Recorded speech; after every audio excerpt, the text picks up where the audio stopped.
All right, that loud bang that you heard in your ear was HoustonMediaWatch.com creeping down the slab, knocking pictures off the wall. Actually, we're old people now, and we don't bang much anymore. Speak for yourself, dude. All right, I'm Claim sorry. that old thing. Hey, keep it creepy, keep it creepy. All right, welcome back to the show. It is HMW Sports Talk Live. I'm Craig Shelton from HoustonMediaWatch.com. What I do is I completely try to creep people out in the media by reporting on the Houston sports scene and reporting on the people that cover it. I'm assisted by this gentleman, Angelo Lawford. I'm assisted by the gentleman inside the studio booth over there, Richard Walker, Angelo Lawford, Jermaine Every, among others. We are HMW. We encourage you to go check out the website at HoustonMediaWatch.com. This is my baby sister, Kim Davis, the First Lady of Sports Talk in Houston, Texas. Kim, Angelo, right about now, I think what we will do is we will address the NFL playoffs. Now, obviously, we got New England and Denver matching up tomorrow. They'll be on CBS. That's I say it's 3 p.m., but that's Eastern, so that'll be a 2 o'clock start time here. And then, of course, things get capped off with, with Cap, my man Cap. That's the new name for Kaepernick. Cap and Russell Wilson going at it, two guys that, if they keep up what they're doing for another 2-3 years, will have changed the way teams look at building football teams to some degree. Nobody's ever going to pass on a pure pocket passer who can read defenses, who understand all the melodics about football and get things done.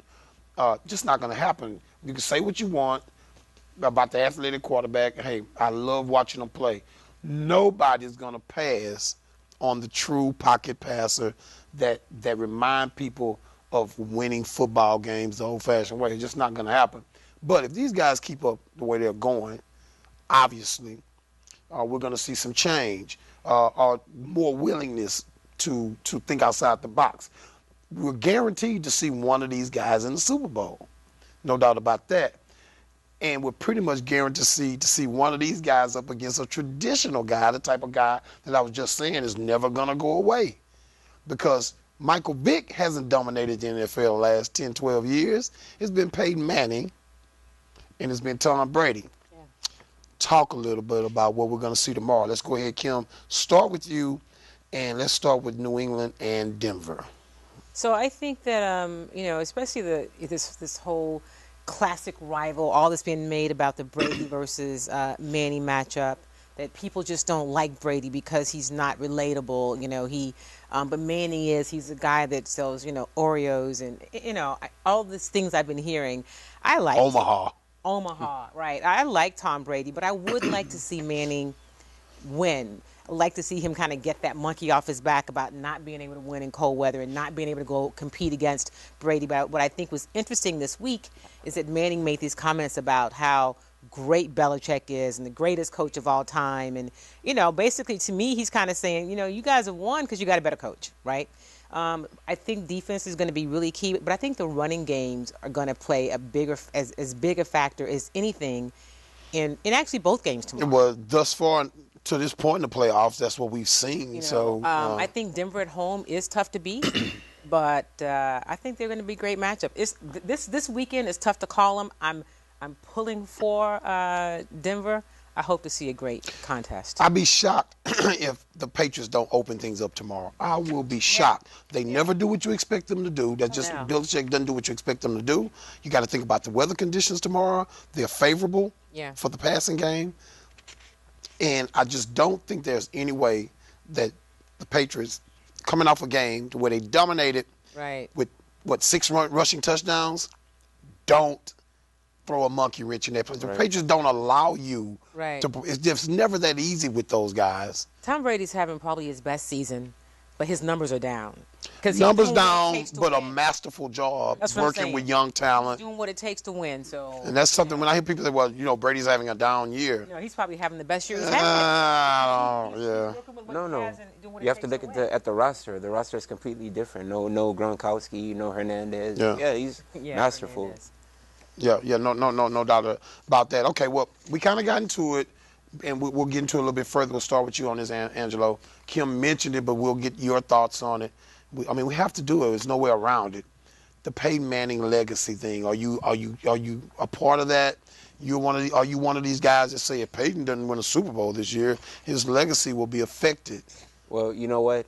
Last week, I could have been that guy, but just kind of, just when you're bombarded with all this media speculation about what it means to certain people, what they think it means to Peyton, things like that, and the truth is you really don't know, but when you trust your eyes, what your eyes can see, what he's done this season, the touchdown record, the yardage record, just when you look at everything that he's done, I can't say that if he doesn't win the Super Bowl this year, it's a stain on his legacy.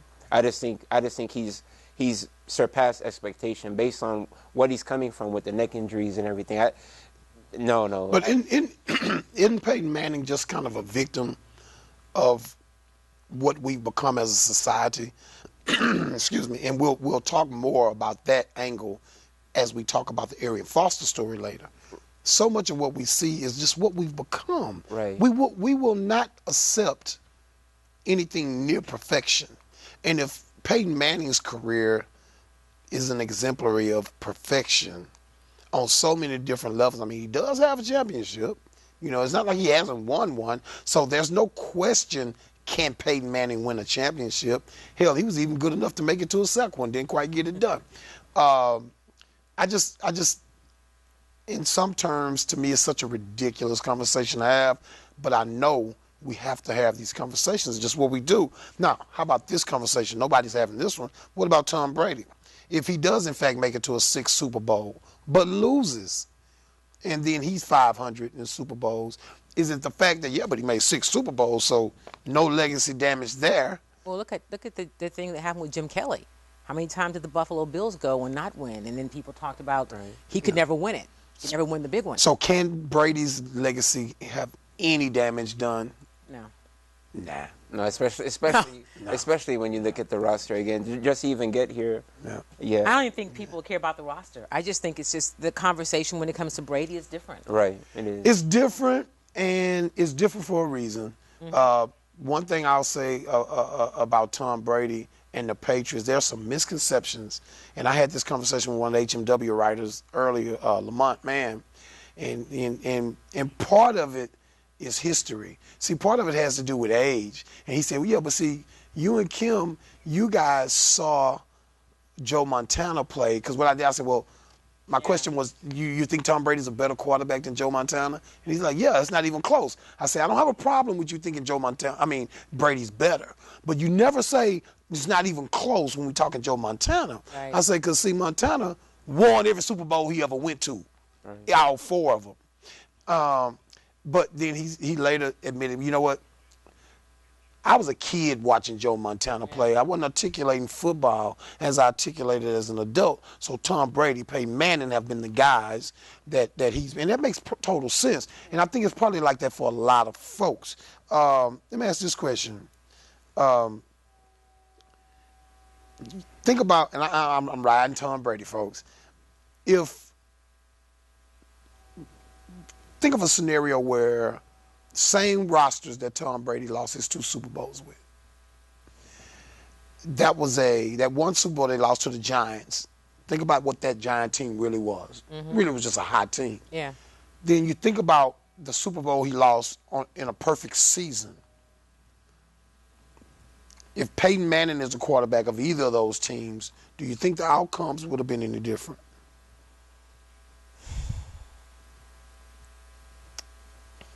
I don't know. I mean, that Giants team, that's the one, that was the most recent one. That one, I don't know. But does Peyton Manning dissect a team differently and hurt you differently than Tom Brady does? I think they do some different things, but I don't know that I can say the outcome will be different because I just think that what the Giants did and the adjustments that they were able to make, I think they would have done and been able to make. Okay, now here's the killer. Where's my camera? That one? Okay, that's the killer. That same Patriot team that lost to the Giants, and that same Patriot team that went 16-0 and lost in the Super Bowl. Do you think Joe Montana, quarterback in that Patriot team, would have lost either one of those football games? Let me tell you what I think. Hell no. Maybe the 16-0. I just think it's difficult to go 17-0. I think definitely the Giants. But when have you ever seen Joe Montana not come up big in a big football game? See, that's what makes Montana. We've seen Tom Brady play bad and win in big games. Right. When was the last time we don't know many episodes where that are benchmarked in our mind what Joe Montana. Hey, I'm just saying. It is what it is. I think that's what made me go to my Adam Sandler voice. I'm sorry, y'all. It is what it is. The second time today. The second time today. One tweet, one on the show. I think that's sustained a little bit that people do have with Peyton is that he has played bad in a lot of high-profile games, or at least had high-profile mistakes. You think the fact that Peyton's more of a PR darling in some ways turns some type of awkward ire towards him and some kind of wicked, twisted fate of irony, and how people perceive him and they don't want to root for him in some way? I'm trying to figure out. Well, I think that people want to root for him, and because he hasn't, won more championships, because the people who are talking about him, they're really media. They're not the average fans, because he's very relatable. He's the guy next door. I mean, do you really think that he's eating Oreos and he's driving around and, whatever? I don't think Peyton's eating Oreos. I think he may eat dinner with some Oreos, I'm sorry. Brady is, listen, Brady is like, listen, I wear expensive watches. I had a beautiful wife. I'm not really sorry. I'm not really trying to do the average everyday person. Either you come up and be where I am, or I'm okay with that. And I think that's the difference. And even this week, there was some survey that his peers chose Peyton Manning as the most respected player in the league. I think by far, like 26%. I don't get bashing Peyton Manning. No, I just don't get it. I mean, Peyton Manning's legacy. I don't get bashing either of them. Yeah, right. If Peyton doesn't get this thing done, it's unfortunate. But I'll say some names to you who didn't get it done. Karl Malone didn't get it done. Charles Barkley didn't get it done. Right. Yeah. I mean, it's been never ever on any level. And Charles Barkley wasn't awesome. Yeah. I mean, come on, people. I mean, so I just think it kind of is what it is. Hey, when we come back, we'll see what some of the pros had to say on Twitter about the Super Bowl and what would be the best matchup. It is H&W Sports Talk Live, and we will be right back.